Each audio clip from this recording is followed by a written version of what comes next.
Vous êtes à la source de l'actualité, à toutes et à tous, bonsoir. Les titres du journal. Présidentielle de décembre 2025, accompagnement des organisations de la presse et de la société civile, des chèques sont remis aux différentes structures.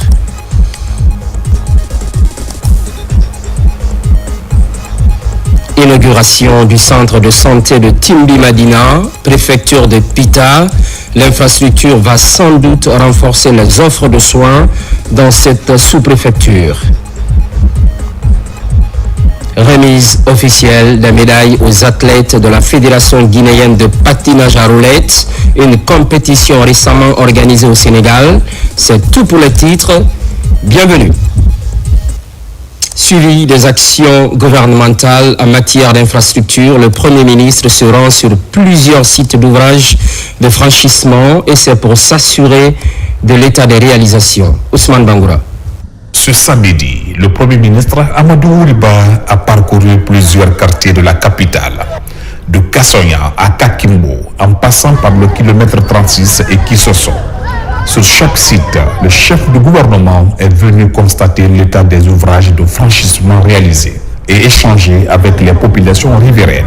Sanoa est fermement engagé. Nous sommes plus qu'honorés de recevoir le Premier ministre. Nous sommes là à matérialiser les instructions de la plus haute autorité. Face aux communautés, le Premier ministre a insisté sur la nécessité de préserver ces infrastructures indispensables à la mobilité et à la sécurité des usagers. C'est pour rappeler que la préoccupation des autorités au plus haut niveau, c'est avoir Conakry une ville propre. La décharge de Dar Salam sera fermée. Elle sera fermée et sera transformée en un lieu où les populations de Conakry et de Guinée, dans 2 ans ou 2 ans et demi, lorsque tout sera terminé, chacun aimera aller vivre au cœur de la décharge, à côté de la décharge, parce que ce sera l'endroit le plus féerique, le plus beau, le plus recherché de la zone de Conakry. À travers cette démarche, l'exécutif réaffirme sa volonté de garantir la durabilité des investissements publics et de promouvoir une culture d'entretien collectif. Présidentielle de décembre 2025, accompagnement des organisations de la presse et de la société civile. Les chèques sont remis aux différentes structures. C'est pour matérialiser la convention de partenariat qui lie la DGE à ces organisations. Amadou Touré.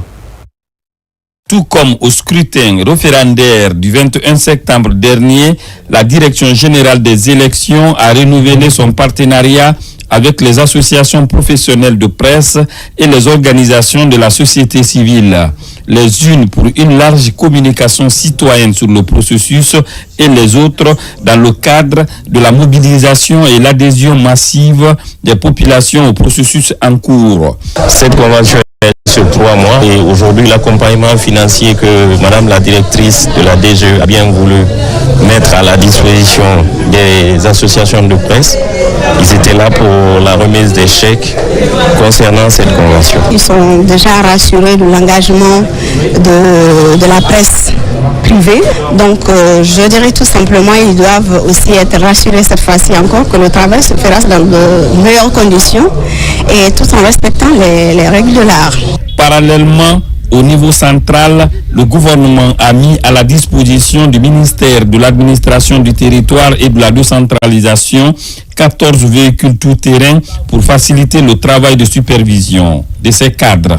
Aujourd'hui, nous faisons la remise des 7 premiers véhicules que nous avons reçus qui vont aller au haut cadre du ministère, notamment les conseillers et les directeurs. Et comme vous le savez, le ministère de l'administration du territoire est au cœur du processus électoral et nous avons besoin effectivement de nous déplacer. Ces différentes initiatives visent à apporter plus de crédibilité et de fiabilité au processus électoral en cours dans un élan d'inclusion de tous les acteurs concernés.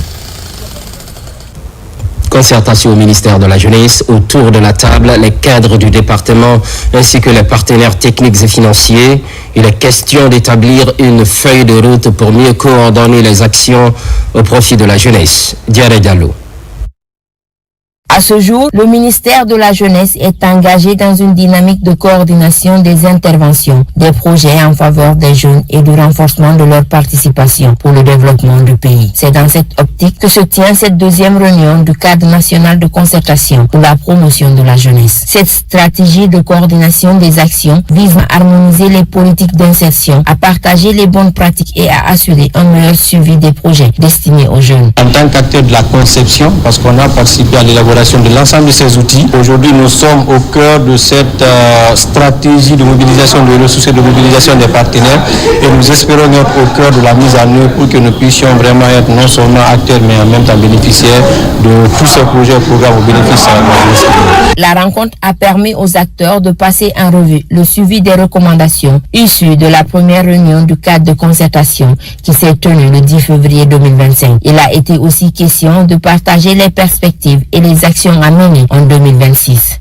Ce que nous allons dire, c'est que dans cette période, nous sommes à la modicité des ressources. À notre côté, nous allons essayer de mobiliser, nous allons essayer d'investir, mais on va aussi compter sur le gouvernement à travers le ministère pour investir un peu plus, pour qu'on puisse aller un peu plus loin ensemble. Nous avons décidé, en plus des autres activités qui seront menées, d'avoir un programme ambitieux à l'image du bossage qu'on avait ici, qui prend en compte toutes les directions nationales et générales ici qui ont des activités et qui vont mettre en place un programme ambitieux pour s'occuper de l'émancipation et de l'épanouissement des jeunes. Pour 2026, des projets structurants destinés à la jeunesse guinéenne sont envisagés. Ce second cadre de concertation marque désormais une étape supplémentaire pour une approche plus inclusive et collaborative dans la promotion de la jeunesse guinéenne. Incendie ravageur au dépôt d'hydrocarbures de Kaloum, près de 3000 personnes impactées selon les chiffres officiels. Après cette tragédie, le gouvernement et ses partenaires réaffirment leur soutien aux victimes. C'est à l'image du Fonds monétaire international à travers la facilité de crédit rapide. Mounir Bari, Maïmouna Bella Diallo. Après l'incendie du 19 décembre 2023 au dépôt d'hydrocarbures de Kaloum, les autorités guinéennes et leurs partenaires multiplient les actions pour renforcer la résilience des victimes. Dans cette dynamique, le Fonds monétaire international mobilise 5 millions de dollars pour financer des micro-projets portés par les familles sinistrées. Ce n'est pas un don, mais c'est plutôt un fonds qui permettra aux ménages sinistrés de Kaloum de se relever. Ça leur permettrait de faire des micro-projets. Permettez-moi avant toute chose d'exprimer au nom du gouvernement notre profonde solidarité envers les familles touchées par la tragédie du 18 décembre 2023. Ce drame a bouleversé notre pays et continue d'appeler un engagement collectif fort pour accompagner les ménages éprouvés. Plusieurs départements sectoriels sont associés à cette initiative.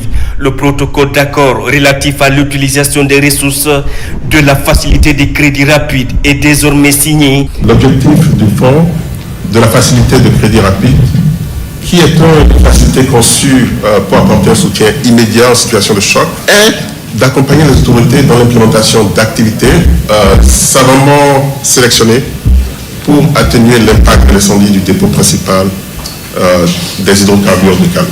Le financement de 42 milliards accordé au FAEF, son utilisation permettra d'accompagner les ménages sinistrés via le financement des micro-projets générateurs de revenus afin de renforcer leur résilience et leur autonomie économique.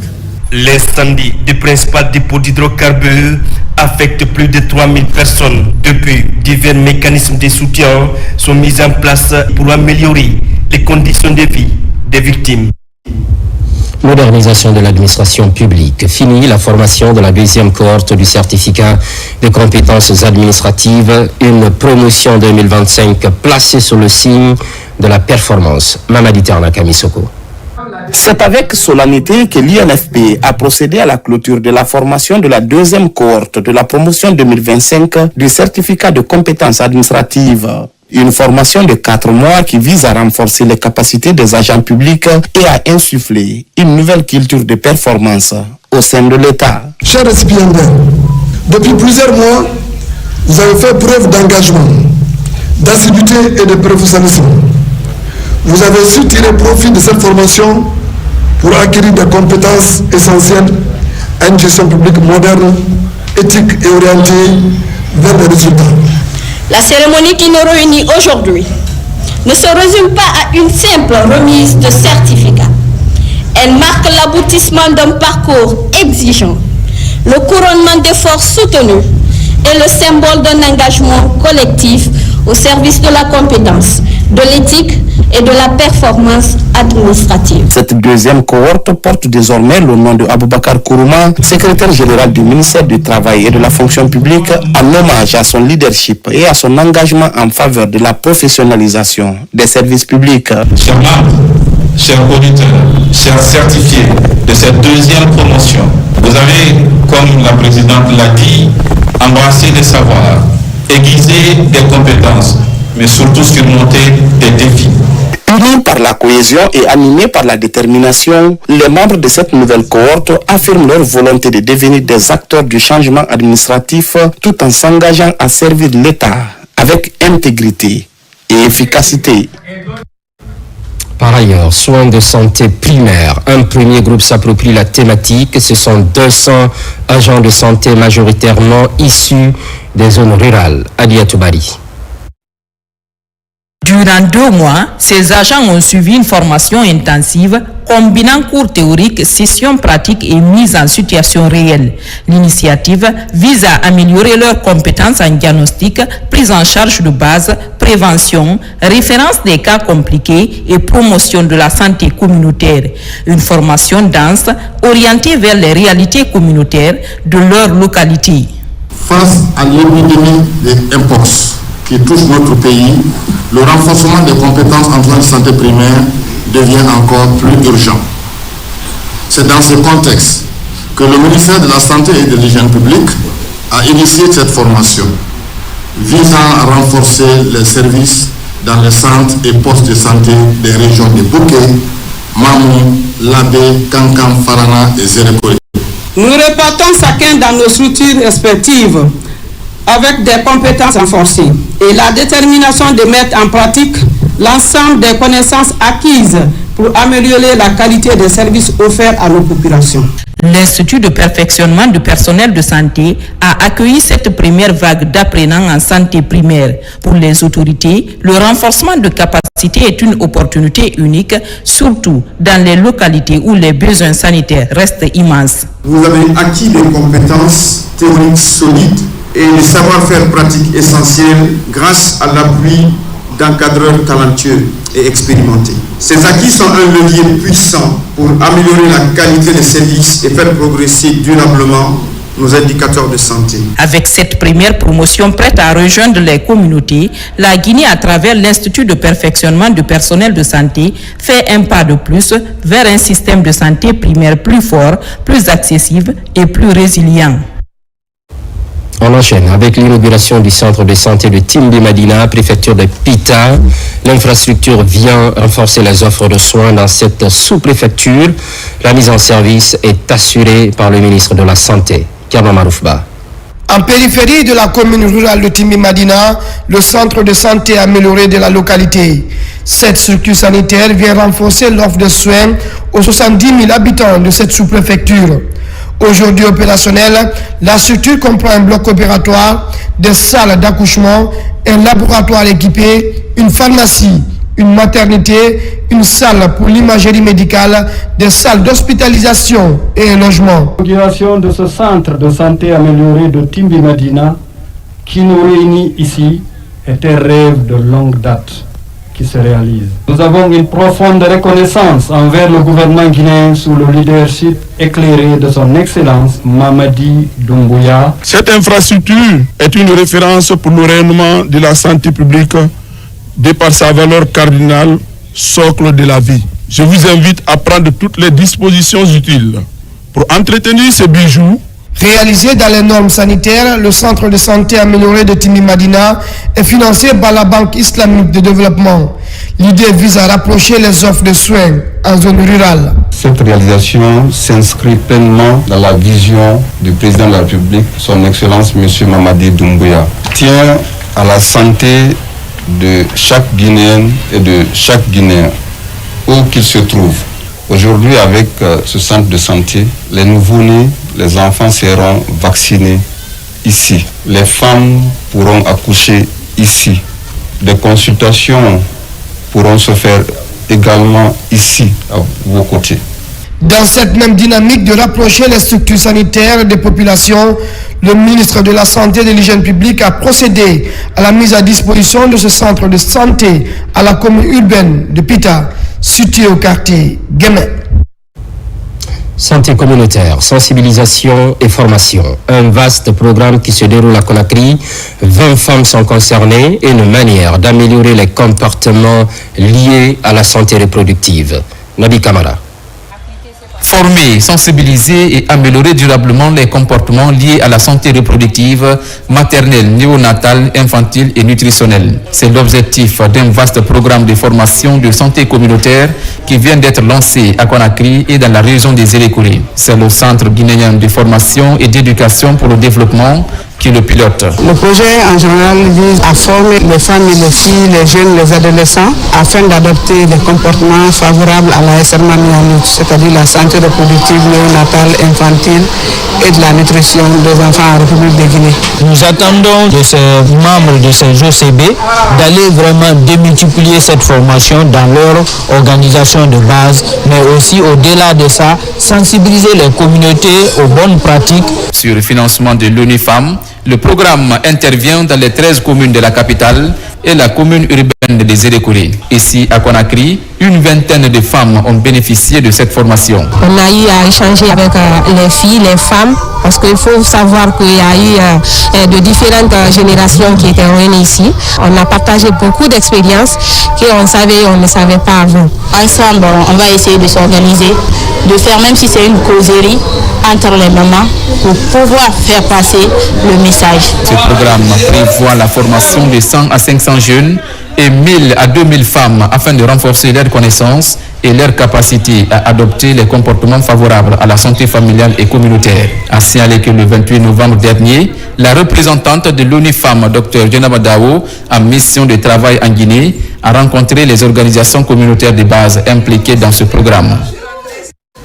De l'exil à l'excellence, le compatriote Abou Sangaré est honoré en France. Cela fait suite à sa brillante prestation dans le film L'histoire de Souleymane. Cette distinction est présentée à la représentation diplomatique. Mohamed Souma, Amadou Touré. Abou Sangaré est l'acteur principal du film L'histoire de Souleymane de Boris Lokin, sorti en 2024.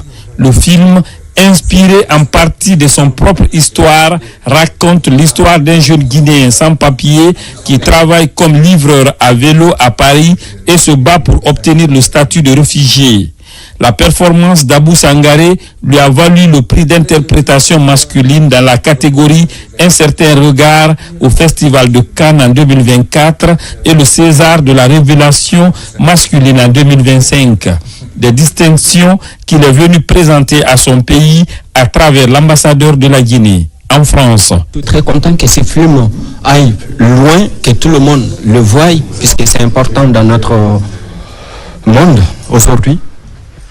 C'est important aussi pour nos jeunes Guinéens qui, à l'heure où je parle là, il y a tout le monde qui veut venir en Europe. C'est important aussi de leur montrer ces films-là pour dire qu'ici, c'est pas simple. Honoré par cette marque patriotique, l'ambassadeur Senkoun Silla a loué les qualités professionnelles et le parcours atypique de ce jeune Guinéen et sa remarquable résilience face aux défis du parcours migratoire.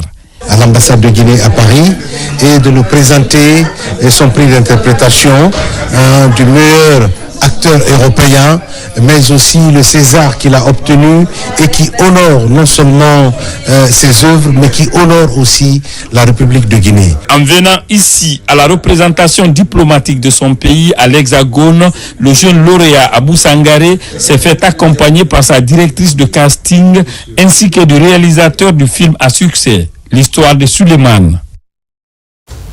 Retour au Bercail. En France, à Kissidougou, la solidarité et la prévention sont prônées.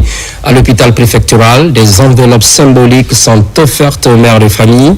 En plus de ce geste, insister sur la protection des nouveau-nés. Sans l'assaillant. À l'hôpital préfectoral de Kissidougou, la directrice générale des impôts a effectué une visite à la maternité pour rencontrer les mères et partager un moment de solidarité. Au cours de cette tournée, elle a remis des enveloppes symboliques aux femmes tout en les sensibilisant à l'importance de l'hygiène, notamment dans les soins maternels et infantiles. Mon sentiment, c'est des sentiments de satisfaction. Notre sœur Fatoumata Binta Diallo, envoyé spécial du président Mamadi Doumbouya, nous leur souhaitons longue vie et succès. Les populations sont très satisfaites. On sait que le président Mamadi Doumbouya, c'est un président qui est proche des populations. Cette visite rappelle que la protection des mères et des nouveau-nés demeure une priorité nationale. Nous sommes vraiment très contentes avec la période difficile que nous traversons. Ce n'est pas évident. Merci.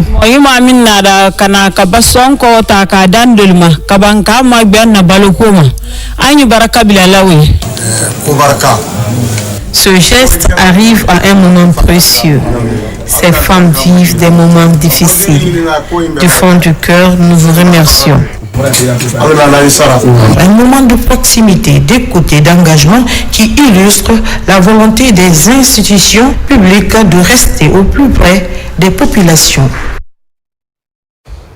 Agriculture performante, on en parle. Des herbicides sont réceptionnés par les autorités. Une bonne nouvelle pour les producteurs confrontés aux difficultés liées aux mauvaises herbes. Résultat attendu, augmenter les rendements. Aboubakar Djabi, Fodé Camara. Le ministère de l'Agriculture et ses partenaires s'engagent à stopper les mauvaises herbes, des ennemis dévastateurs des cultures. Plus de 500 000 litres d'herbicides totaux sont ainsi réceptionnés grâce à l'appui de l'entreprise MC Group. Ce soutien direct aux producteurs à l'entame de la période culturelle est essentiel pour lutter efficacement contre les mauvaises herbes qui menacent les rendements. Aider les producteurs, les appuyer dans la lutte contre les herbes, ça c'est déjà un avant-goût pour promouvoir la productivité. À ce niveau, j'invite la direction à prendre les dispositions utiles le plus rapidement possible pour mettre en place une clé de répartition selon des critères objectifs de manière à faire parvenir à ceux qui sont dans le besoin. La réception de cet important lot d'herbicides dont le dosage permet de couvrir environ 1 à 2 litres par hectare marque une étape stratégique dans la sécurisation de la production agricole nationale. On est aujourd'hui à la réception d'herbicides total. Je pense que ça a plus d'importance que beaucoup d'autres pesticides parce que nous ne restons pas sans savoir que les désherbages coûtent tellement cher à la population que certains n'ont pas la force de produire beaucoup d'hectares. Donc ces herbicides reçus total.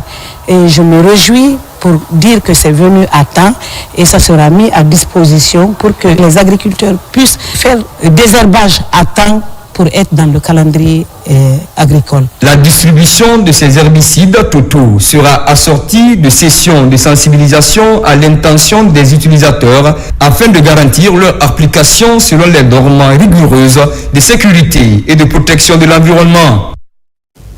Ce qui, entre autres, concentre l'actualité ce samedi, l'appel du gouvernement au grand nettoyage massivement suivi dans la capitale. Les habitants de Conakry étaient dans les rues pour débarrasser les immondices. Mariam Kamara.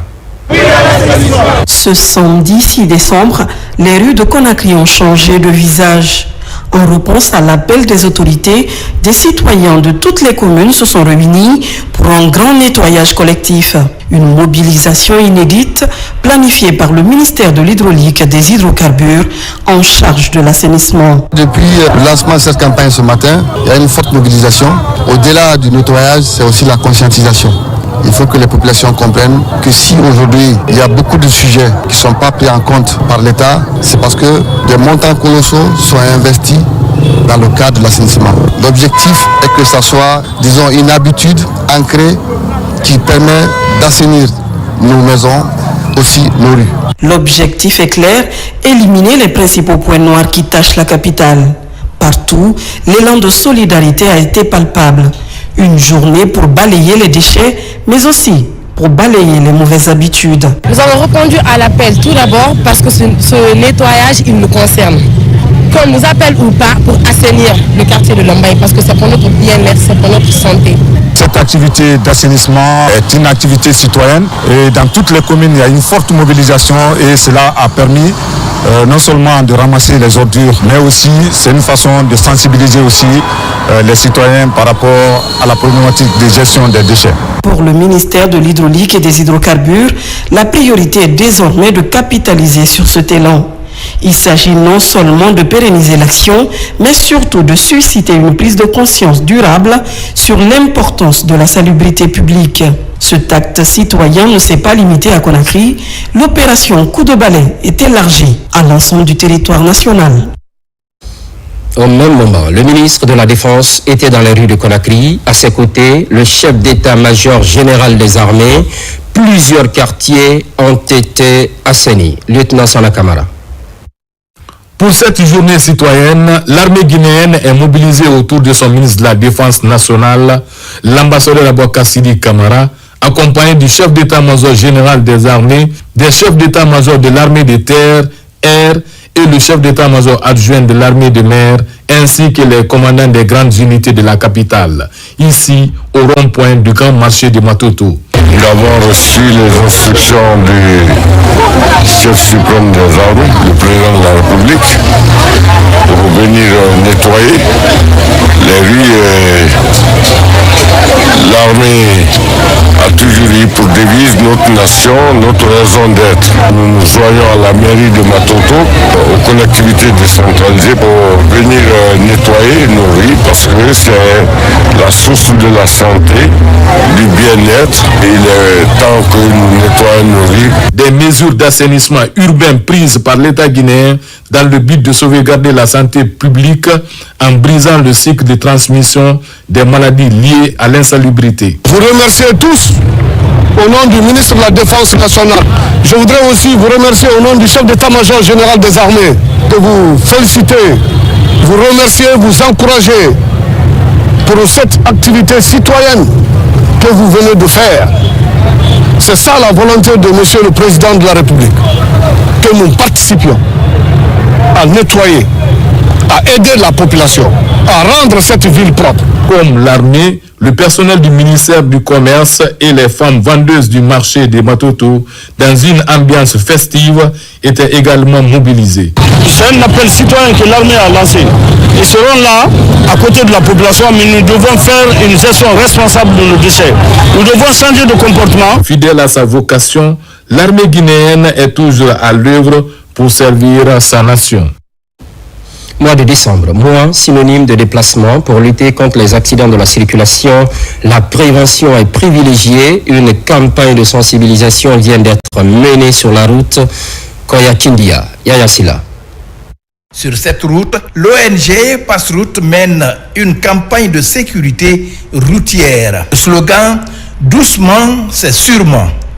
Entre Koya et Kindia, choisissons la vie, pas la vitesse. Il s'agit de sensibiliser les camionneurs, souvent fatigués, véhicules mal entretenus, risquent de chauffage des freins dans les descentes. Les chauffeurs de taxi minibus sont les plus concernés. C'est une action que nous, en tant qu'ONG de la société civile, nous avons initié à réaliser sur le terrain. Notre but, c'est de soutenir les actions de l'État dans le cadre de la lutte contre les accidents de la route. À cette campagne de sensibilisation sur la circulation routière, les autorités locales sont associées, tout comme les brigades mobiles qui doivent plutôt se déplacer que de se regrouper en un carrefour. L'article 10 dit que le conducteur est toujours maître de son volant de direction. Alors, il doit faire attention avant de quitter le point de départ. Il doit contrôler en principe son véhicule. Si vous faites excès de vitesse, ça peut provoquer l'accident. Et surtout, si les gens prennent des substances là pour se mettre derrière la direction, l'alcool, la drogue, ils prennent ça pour être derrière la direction, ils vont plus se contrôler. Tout ce qu'ils ont en tête, c'est là où arriver à destination.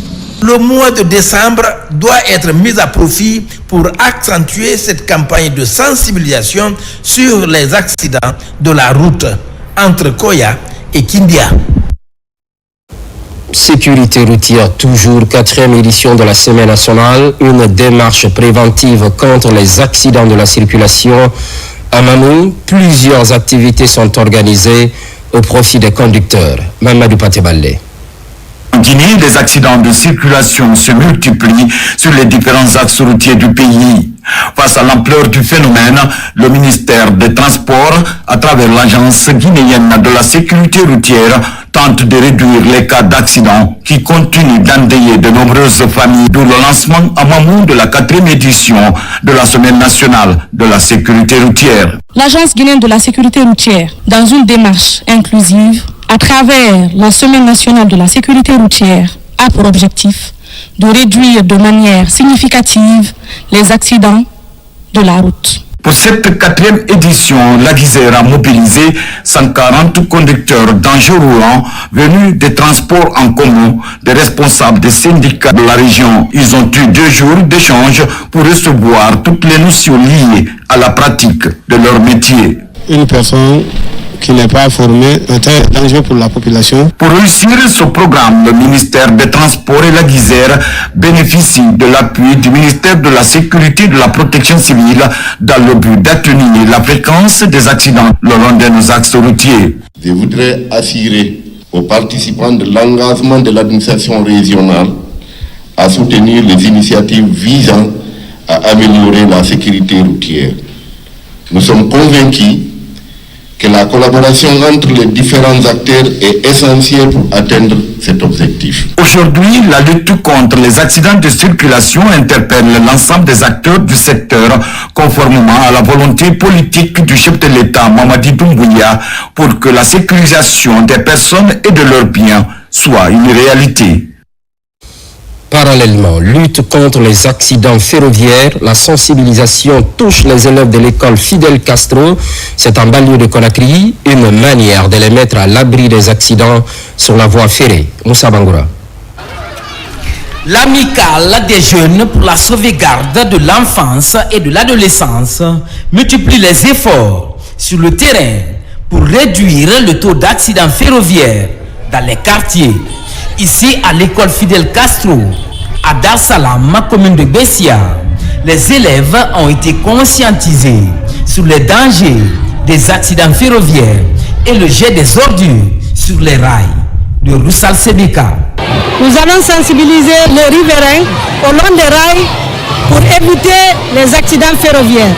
Le rail est fait pour le train et non pour les élèves. Je dirais comme toujours, de dire aux enfants de faire très attention au train, de ne pas marcher sur les rails, de ne pas s'asseoir sur les rails, de ne pas prendre les rails comme des raccourcis, car le train ne peut pas s'arrêter brusquement. Enseignants et responsables du quartier saluent l'initiative, une initiative qui contribue à sauver des vies. L'école se trouve tout près des rails et cette sensibilisation, ça devient une opportunité pour eux afin d'éviter ces accidents ferroviaires. Ça me va droit au cœur pour que mes enfants, les jeunes de notre quartier puissent vraiment savoir comment utiliser ces rails. Et quand vous êtes sur les rails, quelles sont les précautions que tu vas prendre pour ne pas que tu sois surpris par le train. C'est parti donc pour 20 jours de sensibilisation. Riverains installés le long de la voie ferrée, marchands ambulants et tenanciers seront touchés par cet exercice citoyen. Et puis, un parc sportif et de loisirs pour la jeunesse. L'espace va contribuer à l'encadrement de la couche juvénile, un geste de Rissal Frigia qui élargit son appui à des enfants vulnérables. Kernos Mandialo. Le centre sportif et de loisirs de Fria, entièrement financé par Russal Frigia, vient répondre à une double demande, celle d'offrir aux jeunes et aux enfants un espace pour leur épanouissement, mais aussi contribuer à la modernisation d'une ville où la pratique du sport est traditionnellement ancrée. Pour Russal, c'est à nouveau la preuve d'un engagement à soutenir le développement durable à travers des projets à fort impact socio-économique. Ça fait 2 ans que je suis venu pour travailler ici en tant que le directeur général de cette société Russal. Ici, il y avait une montagne des ordures, exactement ici, dans ce parc. Donc moi, je me suis dit qu'il faut faire quelque chose pour changer la situation parce que c'est tout au centre-ville, c'est à côté de nous, à côté de la préfecture même. J'ai pris un engagement de mettre en place un parc de loisirs et de sport pour la population de Fria et vous témoignez aujourd'hui que le parc est réalisé. C'est devenu la réalité. Espace de divertissement et d'encadrement, le parc sportif et de loisirs de Fria est aussi pensé et réalisé pour aider les jeunes à faire prospérer des idées de projets. Cet instant solennel marque une étape majeure dans l'histoire récente de notre commune. Il témoigne de notre volonté collective d'inscrire Fria sur la voie d'un développement harmonieux, ambitieux et durable. Nous tenons réellement à remercier la société Russal pour cette belle infrastructure qui vient rejoindre la grande liste des activités des grandes infrastructures que le gouvernement, à travers la vision de Monsieur le Président Mamadi Doumbouya. Après l'inauguration du parc sportif et de loisirs de Fria, la société Russal Frigia a entrepris un programme d'assistance aux enfants dans les orphelinats de la ville. Pendant ce temps, dans la région de l'Abbé, le Lions Club est au chevet des élèves. Cela fait suite à la déperdition scolaire constatée à Gadaoundou, préfecture de Koubia. Sur place, 300 kits scolaires complets sont offerts aux élèves. Son assaillant. À l'image des autres Lions Club du pays, le Lions Club Oumoul Kiramiba de l'Abbé multiplie les actions en faveur du développement local. Constatant une forte déperdition scolaire liée à la pauvreté des parents dans la commune rurale de Gadaoundou, préfecture de Koubia, l'organisation offre 300 kits scolaires complets aux élèves. Nous sommes là aujourd'hui pour témoigner que la solidarité ne se limite pas dans les grandes villes. Et notre sens d'existence en tant que club à l'Abbé, c'est véritablement de venir au secours des enfants les plus vulnérables. À travers la population, nous sommes extrêmement pauvres. Les élèves venaient, il n'y avait pas de tenue, pas de cahier, pas d'ardoise. Ils viennent seulement. Si un élève écrit, il finit, il passe l'ardoise à une autre personne. Si aujourd'hui nous obtenons ce matériel, franchement, nous sommes contents. La cérémonie de remise qui comprend l'ensemble des fournitures scolaires mobilise autorités locales, responsables éducatifs, parents et élèves de toutes les écoles de Gadaoundou. Émus, les parents et les autorités saluent un geste qui vient soulager de nombreuses familles et encourager la scolarisation des enfants. Nous sommes très contents de Lions Club Oumou-Kiramiba de l'Abbé pour ce geste. La plupart des parents d'élèves n'avaient pas le moyen pour acheter des fournitures scolaires. Cela contribuait à l'abandon scolaire. Au terme de cette action solidaire, le Lions Club Oumoul Kiramiba réaffirme son engagement à poursuivre ses œuvres sociales au profit des personnes vulnérables dans l'ensemble de la Moyenne-Guinée. Vers le haut débit, progressivement, le dispositif se met en place. Les acteurs impliqués se retrouvent à Kindia.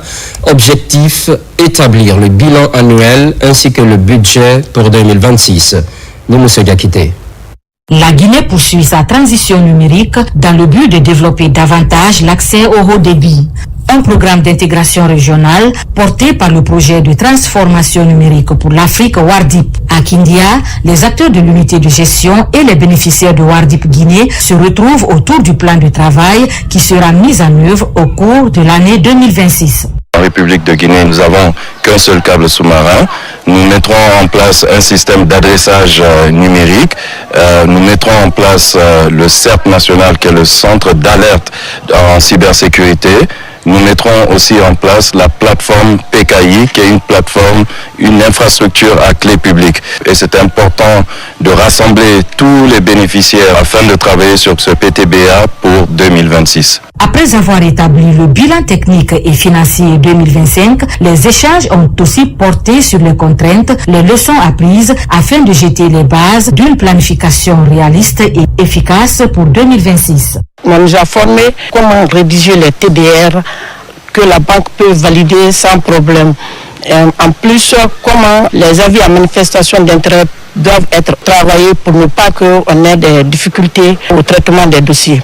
Les priorités gouvernementales peuvent changer. Il faudrait qu'on recadre, qu'on redimensionne le projet en vue de l'adapter aux priorités définies par le gouvernement dans le cadre, n'est-ce pas, de son programme de développement socio-économique pour pour 2026. Le projet Wardip implique la Guinée, la Gambie, la Guinée-Bissau, la Mauritanie. Ces activités réformatrices devraient permettre l'atterrissement du deuxième câble sous-marin en République de Guinée.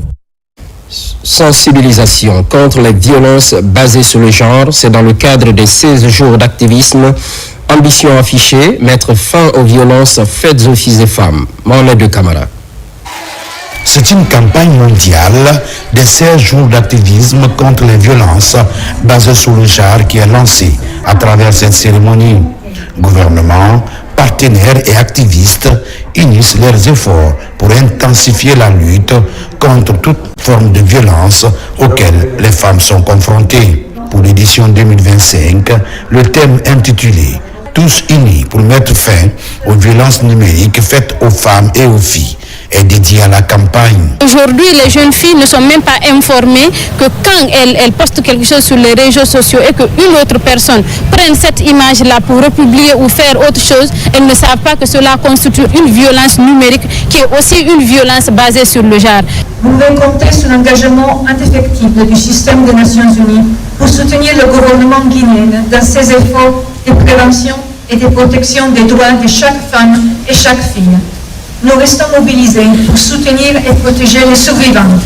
La validation de la politique nationale JAR 3, la mise en place du groupe thématique JAR sont quelques actions posées par le gouvernement pour promouvoir le JAR dans le pays. La campagne mondiale des 16 jours d'activisme contre les violences faites aux femmes et aux filles nous rappelle que la dignité humaine ne se négocie pas et que la violence n'a pas sa place dans une société qui aspire au progrès. Au cours de ces 16 jours d'activisme, mobilisons-nous en faveur d'un monde dans lequel la technologie sera une force au service de l'égalité et non un préjudice. Cette campagne de 2 semaines en différé permettra aux acteurs impliqués dans la défense des droits des femmes et filles de mener des actions de sensibilisation contre la pratique à travers tout le pays. Place maintenant à la Journée internationale du handicap, occasion d'accompagner des personnes à mobilité réduite. À Conakry, des activités sportives sont organisées au profit de cette couche vulnérable. Bakary Bamba Kondé. La journée internationale des personnes en situation de handicap est organisée tous les 3 décembre par les Nations Unies pour les soutenir. Cette année, la société UMS a organisé un match de gala mettant en avant les équipes de parasport de football des amputés et de para-haltérophilie. Une manière de promouvoir non seulement le sport, mais aussi sensibiliser le public à l'importance de l'inclusion et du respect des droits des personnes handicapées. Quand on est handicapé, on peut faire quelque chose. Quel que soit l'handicap que tu as, si tu as la volonté, Dieu et toutes les personnes de bonne volonté vont t'accompagner à développer ce que tu as entrepris ou ce que tu veux entreprendre. Mais quand tu choisis la mauvaise voie, ils vont t'accompagner dedans. Mais la meilleure façon de vivre, c'est de vivre dignement. Les personnes à mobilité réduite sont appelées à s'engager dans les activités sportives pour améliorer leur bien-être et la confiance en soi. Elles ont ainsi partagé leur expérience, encourageant d'autres à surmonter le handicap et à poursuivre leurs rêves. Après le football, la compétition d'haltérophilie a mis en lumière la force physique et mentale des sportifs. Être handicapé, peut-être c'est la situation physique qui est limitée, mais vous verrez quand même que mentalement, c'est des gens qui sont bien réfléchis. Donc, si vous avez une situation physique d'handicap, je me dis que ça ne doit pas vous limiter à vous rendre utile pour votre communauté, à vous rendre utile pour votre société et pour votre nation. En mettant en avant le sport comme un outil d'inclusion, cette initiative de l'UMS rappelle l'importance de soutenir les personnes en situation de handicap dans leur recherche de reconnaissance et d'égalité. La journée s'est conclue par la remise de satisfecit honorant les performances des travailleurs en situation de handicap. Tout est question de mental. Sport sur fond de réjouissance, remise officielle des médailles aux athlètes de la Fédération guinéenne de patinage à roulettes, une compétition récemment organisée au Sénégal. L'activité est présidée par le ministre des Sports, Abdoulaye Diallo. Des médailles d'argent pour la place de vice-championne et le trophée de meilleur joueur de la CAN de patinage de football skating, raflé par Fayamara, c'est la moisson de l'équipe nationale de Guinée. Une compétition disputée à Dakar du 17 au 21 septembre 2025 avec la participation de 11 pays sur les 17 membres du continent. Cette performance exceptionnelle honore son Excellence, Monsieur le Président de la République, Mamadi Doumbouya, et votre soutien constant à notre fédération qui regroupe aujourd'hui une trentaine de clubs à travers le pays. Logée dans un groupe relevé, l'équipe guinéenne a affronté le Cameroun, la République démocratique du Congo et le Mali, enregistrant 2 victoires et un match nul pour se hisser en finale qu'elle a perdu contre le Sénégal, pays hôte. Avec cette première expérience réussie, l'heure est à la communion pour rehausser ce sport en Guinée. Que ce soit le patinage à roulettes ou on le dit en anglais, le skating, c'est la même chose. Nous ne devons pas avoir 2 fédérations. C'est pour cela que nous voulons appeler tout un chacun à rejoindre la fédération pour faire une seule fédération et travailler ensemble. Et vous devez être fiers de vous. Après le rendez-vous de Dakar, l'équipe nationale de patinage est attendue à Dubaï courant décembre pour le mondial de rollball et février 2026 pour le football skating dans le même pays. L'actualité évolue en Guinée, notre paradis, terre de richesse et d'innovation. Les programmes se poursuivent, constante fidélité à toutes et à tous. À très vite.